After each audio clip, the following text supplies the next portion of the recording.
Bienvenidos, amigos televidentes, a otra edición de su programa Viva Mejor. Como le dijimos antes del corte comercial, tenemos con nosotros el honor de tener nuevamente en nuestros estudios a la doctora Patricia Acra. Ella, como bien saben, es pediatra.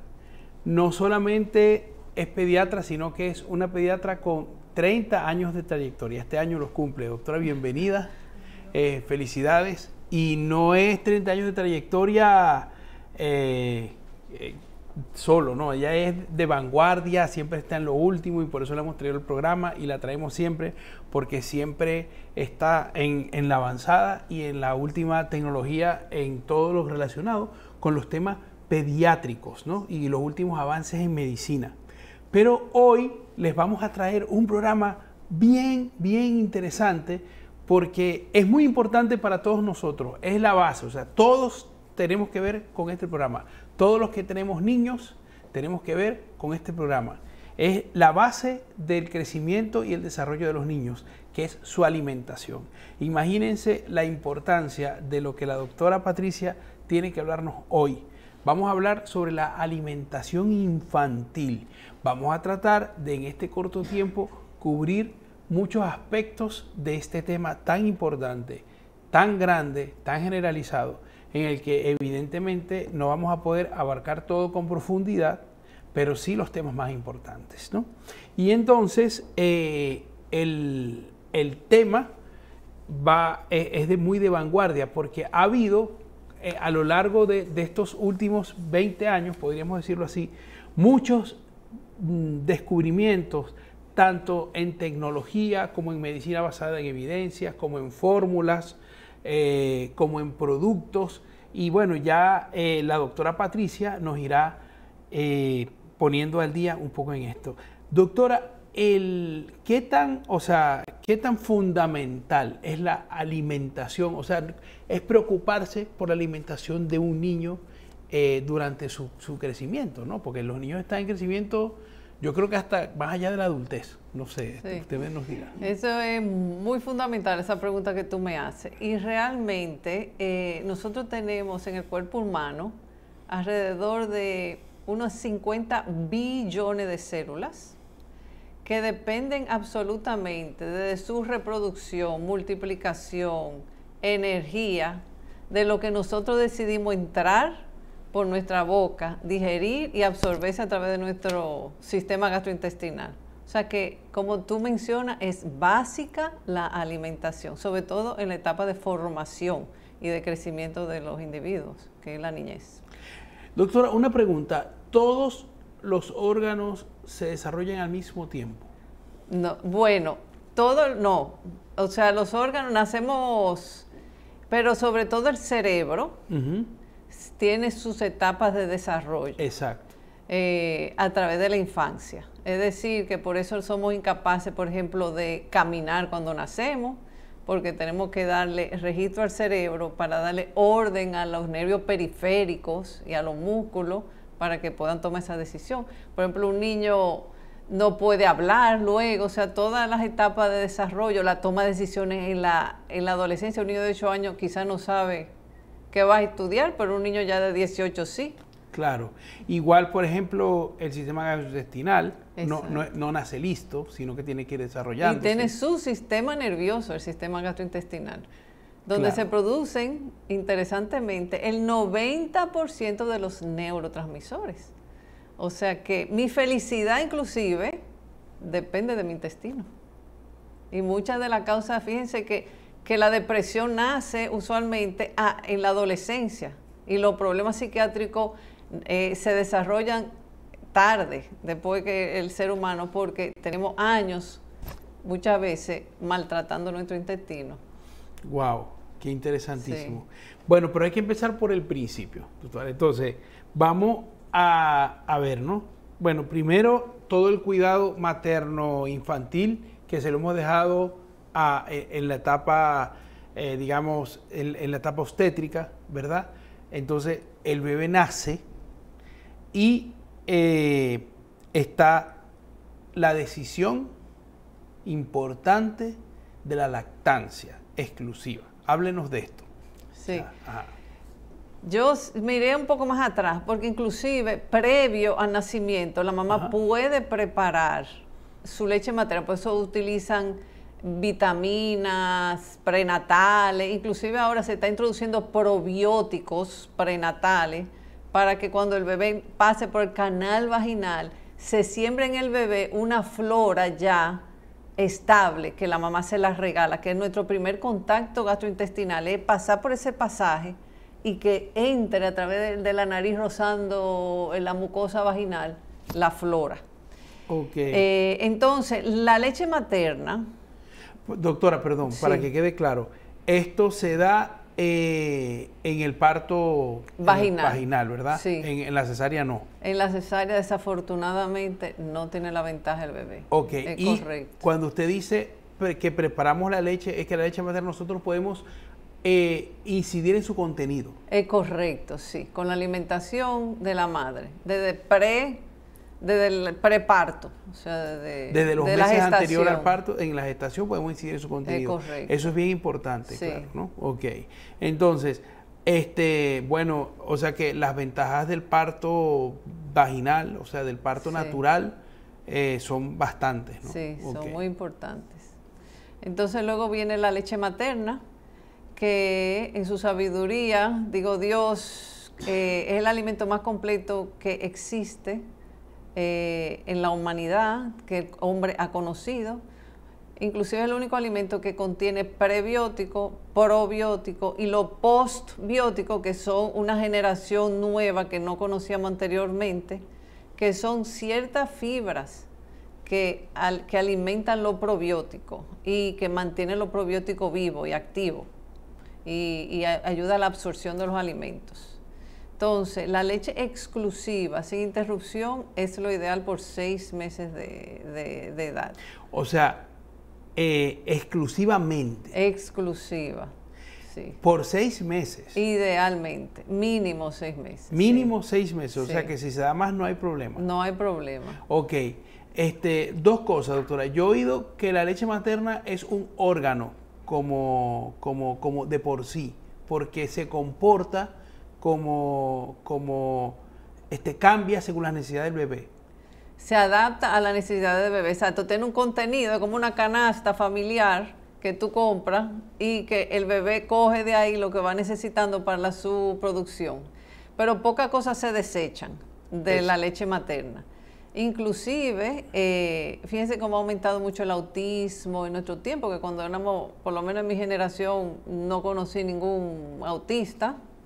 Sin embargo, ya 1 de cada 10 niños que nacen tiene parte del espectro, porque se ha dejado la leche materna, porque se ha confirmado en varios estudios que la leche exclusiva materna por 6 meses disminuye radicalmente la incidencia de autismo en los niños. Ahora, doctora, yo le voy a plantear un problema real, serio, ¿no? Que se me presenta a mí en la consulta de medicina familiar. Cuando yo hago el chequeo anual de las mamás, ¿verdad? Una vez que han dado a luz y que ya se incorporan a su vida normal, o las abuelas me dicen de las hijas, ¿no? Sobre todo, me dicen que es una lucha dura porque los bebés no quieren aceptar la leche materna y se crea una situación de estrés. Y la mamá comienza como incluso a dejar de producir leche materna. Entonces, yo sé que esto tiene que ver un poco con la inexperiencia, bueno, yo creo que inciden algunas cosas que quizás no estamos acostumbrados a manejar. Pero yo creo que es un proceso natural la lactancia. Entonces, ¿por qué pasan estas cosas? Sí, es una buena pregunta. Sobre todo en la primeriza, como tú indicas, la leche materna se produce, necesitamos una hormona que está en el cerebro, que es la prolactina. Entonces, la prolactina no se desperdicia a sí misma. Es decir, se secreta de la pituitaria dependiendo de la demanda.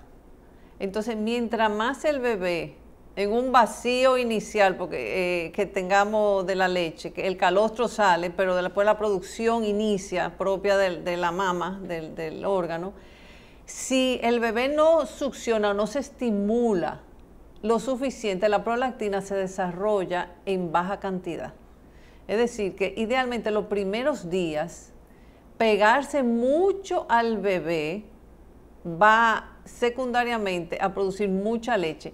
¿Qué ocurre alrededor de las 72 horas post-estimulación? O sea que por 2 días puede desarrollar una desesperación. El bebé llora y tú te lo pegas y vuelve y llora y tú te lo pegas y vuelve y llora, pero eso es necesario por 3 días para que entonces ahí viene, que incluso hincha tanto la mama que hay que ponerle pañito tibio para que se desinflame, etcétera. Otra cosa que ayuda es la máquina de extracción para que el bebé, mientras duerme, la mamá sigue estimulando la producción de la leche. Entonces hay que pagar ese camino arduo de 3 o 4 días. Otro impedimento muchas veces es que la mamá tiene el pezón muy plano y el bebé no tiene forma de entrar como la mamila, no se forma de la mama. Pero hay pezoneras que pueden utilizar, que están en todos los sitios donde venden productos de bebé, que se lo pueden poner. Y si no consiguen, viven en un campo lejano, pueden inclusive la tapita de un biberoncito, se la pueden pegar, la gomita, y succionar a partir de ahí. O sea que siempre hay solución. Siempre pero hay solución. Se debe procurar que la lactancia sea exclusiva. Sí, idealmente. El único impedimento que yo he visto es cuando la mamá se ha operado para reducción de seno, que el tejido mamario ha disminuido, y entonces ahí sí hay más dificultad. Claro, pero eso es bastante poco probable a la edad de las primerizas. Es correcto, todo, sí. ¿No? Entonces, bueno, amigos televidentes, no hay como muchas razones reales para no dar lactancia exclusiva. O sea, es una cuestión también de no cansarse, no desesperarse, ¿no? Porque yo creo, doctora, que las mamás millennials, y me perdona mamás millennials en adelante, están acostumbradas demasiado a la recompensa inmediata, a obtener resultados muy rápidos. Y yo creo que la lactancia necesita paciencia. Y es el regalo mayor que le podemos dar a nuestros niños. Y tiene ventaja en la madre porque disminuye radicalmente la incidencia de cáncer de mama en la madre que lacta, que es una de los causas principales de muerte materna. Entonces, y aquí entro en la batalla abuelas, mamás, ¿ok? Bueno, y pediatras, mamás, abuelas, porque esto es, yo en algún momento debió haber cambiado, porque yo no soy pediatra, ¿verdad? Y no tengo exactamente este dato, pero las abuelas dicen que a partir de los 4 meses es que se debe pasar a dar las primeras papillas. Y los médicos, la tendencia es que la lactancia materna sea exclusiva hasta los 6 meses. Entonces, para los pediatras ha sido una ardua batalla esta batalla generacional. Porque las hijas al final no saben qué hacer porque se llevan mucho de las mamás.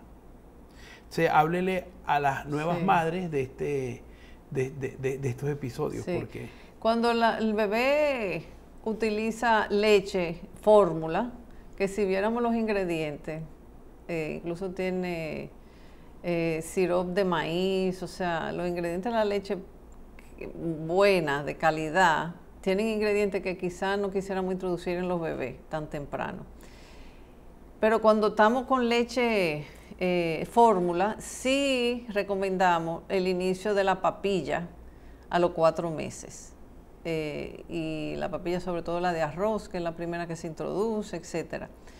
Pero los bebés, y eso sí es un llamado a las abuelitas, a todos los que están alrededor de bebés que desean introducirlo, como tiene tanto beneficio la leche materna, pero con la condición de que sea exclusiva para obtener esos beneficios, entonces sí pagamos pagamos el hecho de no tener... De la espera, exactamente, hasta los 6 meses. Y es un favor eterno que le vamos a dar a ese bebé.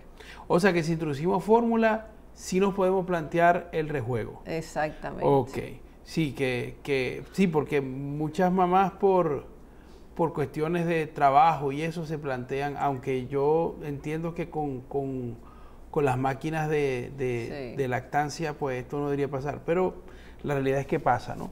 Sin embargo, la alimentación, entonces, a los 6 meses de lactancia exclusiva, ¿cómo debo cambiar? O sea, la lactancia por la comida. O sea, ¿cuál es la mejor forma de comenzar a comer un bebé? Bueno, de nuevo, iniciamos con los cereales y luego vamos introduciendo los vegetales simples como la zanahoria, la tallota, los víveres sencillos que no tengan mucho almidón. Usualmente yo personalmente la papa la dejo un poco más tarde.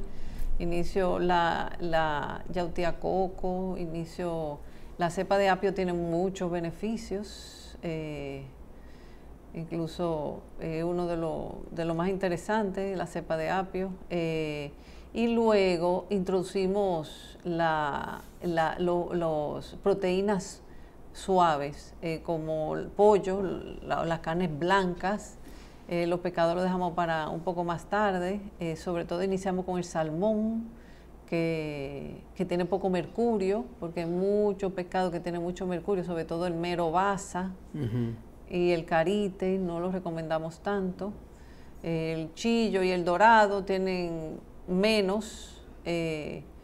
Entonces, la sardina es tan importante, no tempranamente, pero no quería dejar de mencionar, porque tiene mucho omega 3, que es muy bueno para la alimentación de los niños, las sardinas, y son de las cosas que aún enlatadas no nos hacen tanto daño, porque evitamos los enlatados, pero la sardina es uno de ellos. Entonces luego el arroz lo podemos introducir temprano, y luego los granos que tienen lectina, como la habichuela. De lo que tiene menos lectina está el garbanzo y la lenteja. Que hay que darlo más para adelante.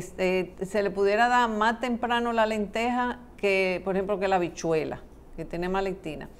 Yo tiendo a introducir las frutas, como tienen fibras, y dejo los jugos, no nos convienen tanto, ni las compotas, porque le educamos en un paladar dulce al bebé. Entonces yo prefiero darle una lechosita hecha puré, pero que sea natural. Si es una pera, una manzanita, licuarla, inicialmente sin la cáscara, y después del año le podemos introducir la cáscara, que tiene su fibra. La piña la dejamos para más tarde. Entonces el melón lo podemos introducir temprano, por ejemplo, y mezclar luego que probamos uno y otro alimento, y el bebé lo tolera, podemos mezclarlo y hacerle papilla combinada. Esto, estamos hablando de a los cuántos meses se puede empezar a combinar la papilla. Ya a los 6 meses. A partir de los 6 meses.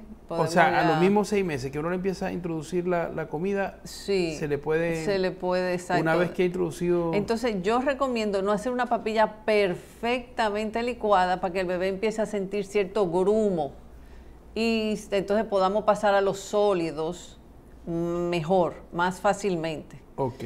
Cuando el bebé empieza a coger la comida con su manita, hay que dejarlo, porque eso inclusive agiliza para la caligrafía posterior, porque empiezan a agarrar con la pinza, y eso ayuda luego. O sea que hay que dejar que el bebé intente comer solito tan pronto veamos que él tiene ese deseo natural. Perfecto. Y lo ayudamos, aunque haga reguero, no importa.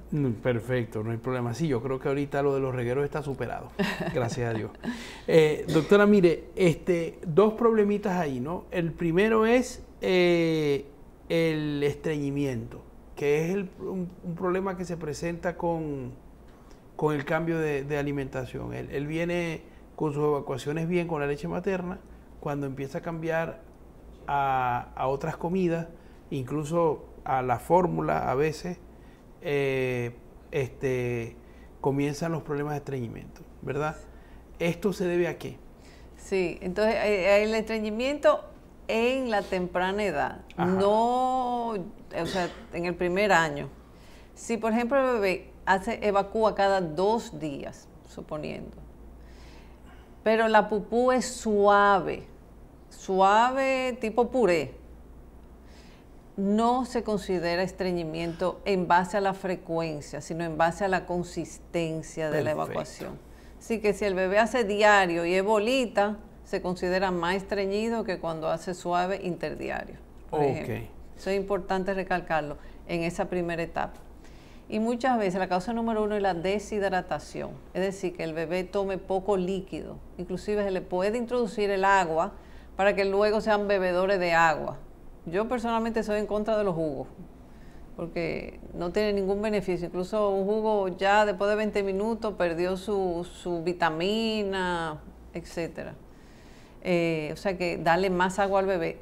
Usualmente solo con eso, si el bebé es estreñido, es mejor ya hacerle como estudio de intolerancia a algunos alimentos, o sea, hace una digestión de la pupú, de ese fecales, a ver si la lactosa de la leche muchas veces lo produce, o la proteína de la leche, y entonces se varía de acuerdo a lo que encontremos ya con ciertos análisis de laboratorio. Ok, excelente. O sea que hay que estudiar un poco, sí. Pero si el bebé hace cada 2 días, pero hace blandito, sí, está más o menos normal, pues no hay que preocuparse tanto. Sí. Excelente. Ok, entonces, digamos que superamos el primer año. Buenísimo, ¿no? Otro problema de las abuelas, ¿no?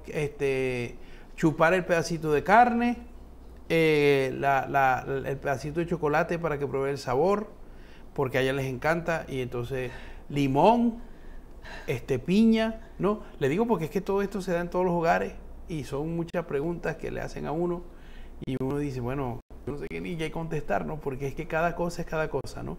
Entonces, esto es después de que cumple 1 año. Después de que cumple 1 año, los tíos y las abuelas se sienten como en la libertad de que ya pasó el año, ¿no? Entonces, sí, para que nos aconseje en esta etapa tan importante, sí, de la vida, ¿qué podemos hacer para cuidar la alimentación de nuestros, sí, niños? Yo tengo 30 años, como te había puntualizado, sí, en el ejercicio de la pediatría, y puedo asegurar que en los últimos 5 años yo he visto una desproporción de niños con colesterol elevado, sobre 200 y pico, con sobrepeso, y todo depende de esa alimentación primaria. Entonces, qué bueno que esa pregunta se haga, porque lo que sembramos, cosechamos. Es decir, si el bebé y todo el ambiente familiar se sienta a la mesa y el plato de la mesa, porque Dios no creó en la tierra lo que era bueno para el hombre comer, que es lo que le llamamos ahora la dieta paleolítica, del hombre primitivo, que son comidas no procesadas. Eso es casi una promesa de salud de vida. Es decir, que educar al niño en comer el plato básico. El plato básico, de acuerdo a la Academia Americana de Pediatría, debe ser la mitad del plato ensalada por la fibra que contiene. Y luego 1/3 de proteína y otro tercio, vamos a decir, arrocito de habichuela, que también la habichuela tiene proteína, pero la carne, y la mitad de ensalada del plato. O sea, la importancia de la ensalada y luego de la fruta, por la fibra, que son prebióticos. Entonces, si nosotros nos distraemos y, ay no, pero es que la Oreo cookie, ay, el refresquito, a mí cuando yo era chiquita me daba ese refresco rojo, yo le tengo que dar a mi nieto porque quiero dejarle esta herencia sembrada, que se acuerde de la abuela con su refresco y su Oreo cookie. En amor, ¿qué le estamos dejando? Un legado de que le guste ese tipo de alimento y que sea muy difícil de poder divorciarse de eso. Entonces, hay muchas cosas, una granola le podemos dar, y una recomendación también para las abuelitas que lean, porque muchas veces leemos en los supermercados, no gluten, no azúcares añadidos, y cuando vemos los ingredientes y nada más leemos la parte de adelante que quieren invitar al consumidor y vemos los ingredientes, si vemos que los carbohidratos pasan de 20 gramos, eso no le conviene al niño. La proteína 3 gramos o más, mínimo 3 gramos, y los carbohidratos 20 gramos o menos, para que sea más o menos una merienda saludable para el niño. O sea que no es que tengamos que comer vegetales todo el tiempo, ni fruta, pero si le compramos algo fuera, lee los ingredientes, mi recomendación. Ok, excelente, porque hay que... Entonces, eso significa, doctora, que para los niños ya a partir de esa edad hay que sentarse a planificar la comida. Entonces yo quiero que usted nos hable de sentarse a preparar la compra. Sí. Entonces, una mamá, ¿qué debe hacer? O sea, uno va al supermercado, pero yo creo que eso hay que prepararlo antes de ir. Sí. ¿Qué nos recomienda usted? Entonces, sí, entonces compren mucho víveres. Cada alimento nos da beneficios diferentes.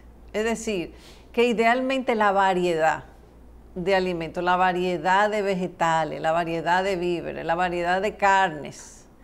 Tenemos que concentrarnos en mucha fibra, mucha proteína, poca grasa y poca azúcar. Ok. Entonces, esas son las 4 recomendaciones básicas. Mucha fibra, Sí. mucha proteína, Sí. poca grasa y poca azúcar. Sobre todo grasa saturada, porque por ejemplo la sardina que tiene tanto omega 3 tiene su grasa, pero en base a omegas, Claro. que son insaturadas. Ahora la grasa saturada que viene de los aceites vegetales, que vienen de la comida procesada como salami, salchichón, hot dogs, tocineta, mantequilla, tiene mucha grasa saturada. El aceite de maní tiene mucha grasa saturada.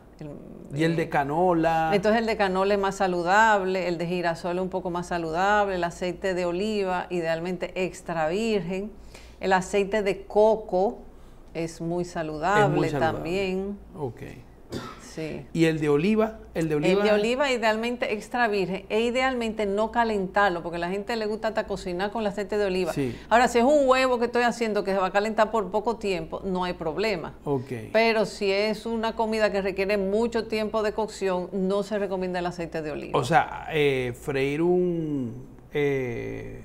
hacer uno frito en aceite de oliva no tiene sentido. Bueno, como se va a usar mucho aceite, no. Yo, por ejemplo, recomiendo el aceite de coco. De coco, ¿verdad? Sí. O sea, ajá, es excelente. Sí, porque es que, claro, porque la gente se pasa de un extremo a otro, entonces, Sí. y no lee los beneficios y los perjuicios. Otra cosa es la harina. Antes de los 90, la harina no se enriquecía. Y si vemos los ingredientes, tiene harina enriquecida o enriched flour. Ese enriquecimiento que nosotros pensamos, la riqueza es buena, pero es un empobrecimiento de la harina. Y esa harina es muy inflamatoria. Y muchas de las enfermedades autoinmunes que tenemos, incluso el Hashimoto, que es el problema de tiroides más común, está muy asociado al gluten, pero es a la harina blanca. O sea que idealmente comamos harina integral, todo integral. Y mientras 100% integral, mejor. Pero la harina integral, la original, en la que no está tocada y dañada. Y se enriqueció para el transporte, es decir, si yo quería, el transporte era lento, se dañaba el producto, entonces la enriquecieron, pero lo que ha hecho es inflamar y producir enfermedades autoinmunes. Ok, entonces, tenemos que yo me siento a organizar una compra, en primer lugar los víveres, los vegetales, las frutas, los aceites que sean insaturados. Doctora, ¿y por qué se ha puesto de moda entonces cocinar con manteca de cerdo? Sí, es una buena pregunta.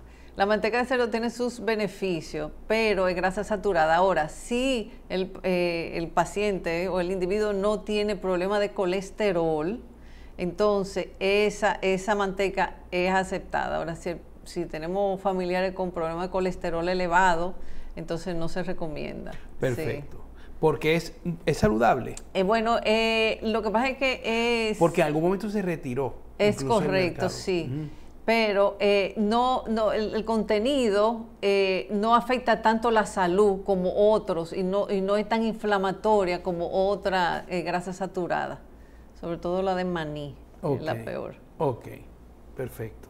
¿Y el de palma qué tan usado? El de palma, el aceite de palma, la verdad que no tengo tanto conocimiento acerca de ese. Ok, bueno, es que ese es más como industrial, con el que fríen las cosas que venden. Es saturado, eso sí estoy segura de que es saturado el aceite de palma. O sea, que venden en la fritura, los fritoles. Exactamente. Y reciclar el aceite no es conveniente. Ah, bueno, claro. O sea, porque tienen fama. Hay gente que va a lugares donde el aceite es reciclado.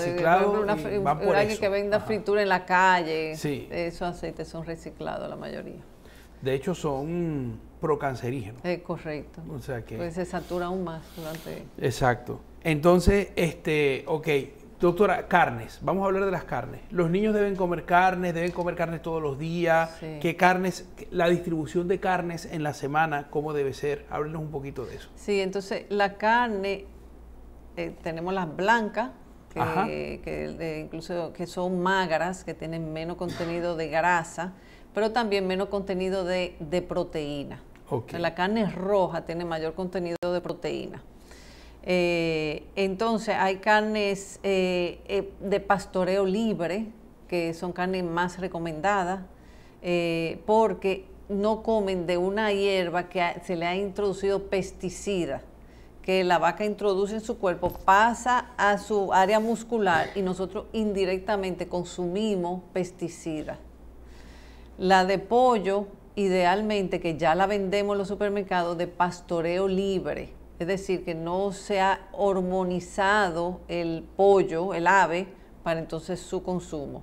Los codornices, que yo tiendo a comprar mucho codorniz, cuando lo ven en el supermercado, no, esos codornices vamos a decir que son orgánicos, porque no hay forma de dañar el codorniz, o sea que indirectamente.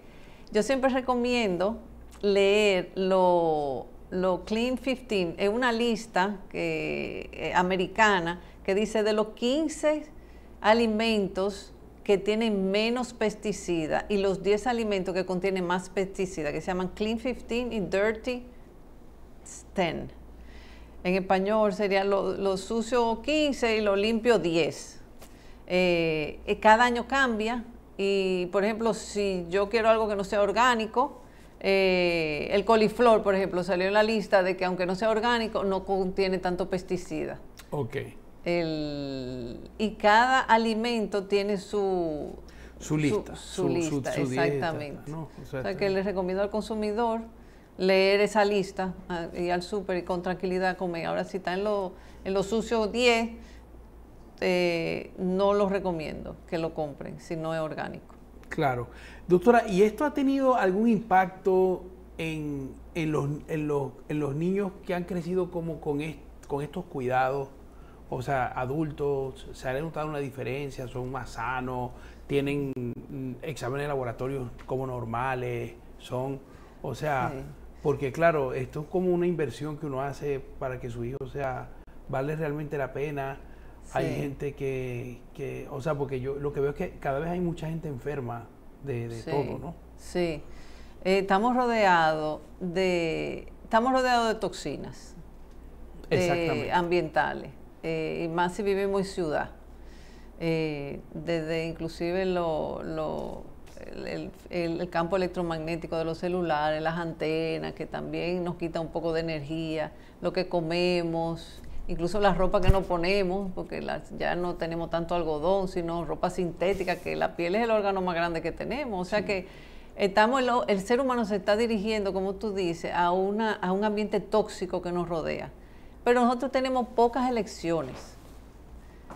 Muchas veces yo no puedo impedir que me pongan una antena a 2 esquinas de mi casa. Exacto. Pero yo sí puedo elegir lo que yo introduzco en mi cuerpo, que es lo que va a pasar a las células. Entonces sí, tenemos que hacer conciencia y tenemos que educar. Es el favor mayor que le podemos dar a nuestros hijos. Darle una herencia de salud. Eso es tan importante. No le dejen de dar ese regalo a los niños, no se lo dejen de dar. Otro problema que tenemos es las meriendas de los colegios.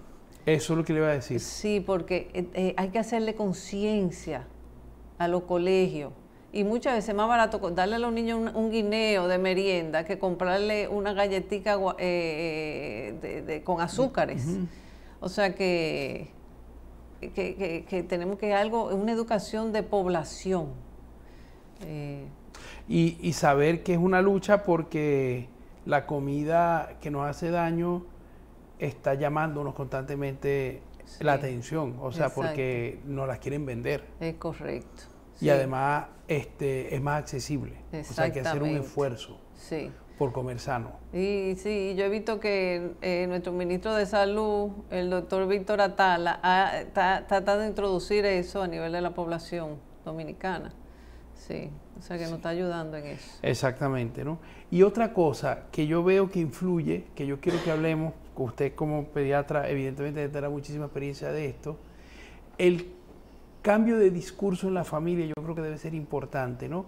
Porque sobre todo esa conversación que los adultos tienen de cuánto exceso se han dado en la vida, cuánto han bebido, cuánto han comido, cuánto han abusado de los dulces, eso lo oyen los niños. Sí, qué buen punto, porque el ser humano celebra alrededor de la comida.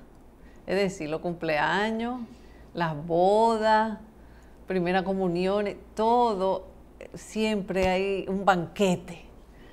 Entonces, si arriba de eso, por ejemplo, un niño se portó bien, no me lo premien con comida. Mira, si te me porta bien, vamos a ir a comer, un regalo, un premio que sea más material y no, o sea, ir a un parque de diversiones. Ir a un parque de diversiones, exactamente. Entonces, quitar las pocas asociaciones que tenemos con comida, dar pocas recompensas con comida a los niños.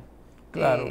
Eso es un punto importante también, para quitar esas asociaciones que tú mencionas alrededor de la comida. Porque sí. Ya tenemos esa costumbre. Yo sé que es una oportunidad de reunir a la familia, de compartir y tal, pero bueno, también reunirse alrededor de un parque, alrededor de ir por ejemplo, al mirador. Sí. Y reunirse en familia allí mientras los niños corren, juegan. Y incentivar el ejercicio, porque no estamos haciendo mucho ejercicio, los niños tienen su tablet desde temprano, o sea que... Bueno, es que con ese tema iba a terminar, ¿no? Que me quedaban estos...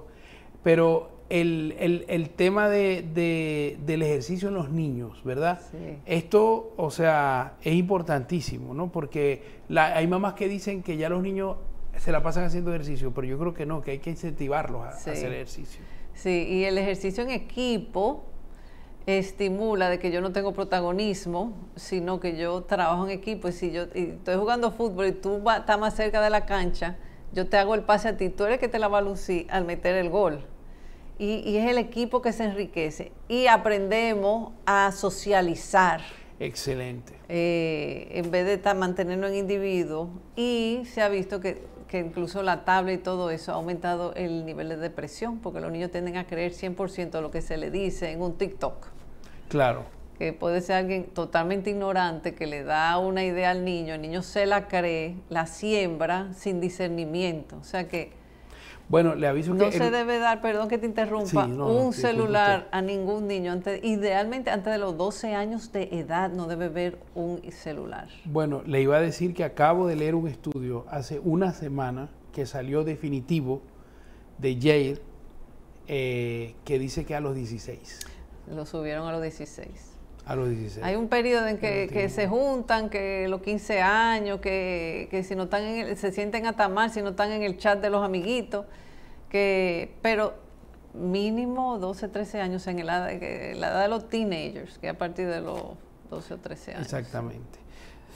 Doctora, me dijo que para cerrar el programa, que nos quedan pocos minutos, tenía unos no. Ay, sí, una lista de nos. Sí. Exactamente. Entonces queremos cerrar el programa con esta lista de no, porque son importantes, amigos televidentes, para que nos queden muy claros cuáles son las cosas que no debemos, que tenemos que tener en cuenta de no hacer en la nutrición de nuestros niños.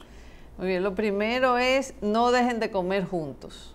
O sea, no sabemos la cantidad de cosas que los niños comentan del colegio y nos enteramos alrededor de la mesa de comida. Lo segundo, como ya había mencionado, no usen la comida como recompensa ni como castigo. Es decir, te iba a comer, íbamos a salir a comer helado, por portarte mal, no vamos a ir. No se asocia la emoción con la comida. Número 3, no le diga, termina todo lo que hay en tu plato, que muchas veces dice, si no te lo vas a cenar. Es como la comida obligada, porque está asociado a anorexia. Después yo me digo ese no a mí misma, y la emoción la concentro con la ingesta. Lo cuarto es, no compren comida procesada, no la tengan en la casa, porque no asocian disparate después a futuro, porque en mi casa no había, no lo veo como parte de mi vida. Okay. No saquen a sus hijos en la mañana sin desayunar. Hay que desayunarse antes de ir al colegio. Incluso en la época de ayuno, cuaresma, los niños están exentos. Los niños tienen que comer temprano. Es la comida más importante, realmente más importante del día para los niños y su crecimiento. No compre sin leer etiqueta, como había mencionado. Y los CIE involucren a los niños en la preparación de la comida. Vamos a cocinar y vamos a hacer esto juntos. Vamos a hacer esta galletita de estos pancakes de avena. Y que el niño se entusiasme en la cocción. Y trabajar en las meriendas de los colegios. Junto a los directores y involúquense en ese contenido. Y tener fe de que sí se puede lograr un cambio en la merienda de los colegios, en el cafetín de los colegios.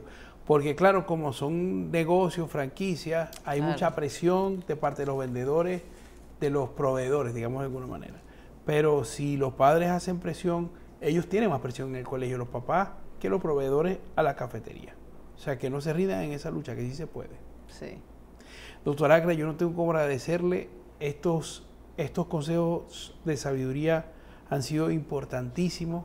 Yo creo que este aporte no están muy acostumbrados a oírlo la gente. Sé que son cosas que son impactantes, que a la gente les cuesta oír. Hay muchas costumbres culturales que nos cuesta cambiar. Pero yo creo que el amor a nuestros hijos es más grande que todo eso. ¿No? Qué belleza. Entonces, esperemos que este programa llegue a mucha gente y mucha gente aproveche esta reflexión para mejorar la calidad de vida de sus hijos y que tengamos hombres saludables, llenos de vida y líderes para un futuro país, bueno, mucho mejor, gracias a estos esfuerzos que hacen sus papás desde pequeños para que sean unos hombres saludables de verdad. Muchísimas gracias, doctora, por tenerla aquí. Un placer. Gracias. Y ustedes, amigos televidentes, no se vayan, que seguimos con más y mucho más de Vida Mejor para todos ustedes después de estos comerciales.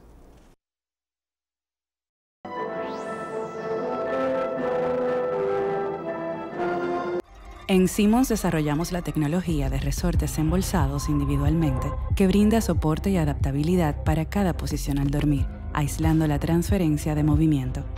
Quienes buscan lo mejor, eligen Beauty Rest. Colchones Simmons. Soñamos contigo. Bienvenidos al concepto del CCS-RP. ¿De qué se trata? Clínica de Cirugía de Catarata y Refractiva, cirugía especializada. Es un concepto que en Estados Unidos de Norteamérica y en Europa y en algunos países de América del Sur se acostumbra a crear una clínica subespecializada en un tema. En este caso, la operación más común y frecuente que hacemos, que es la cirugía de catarata.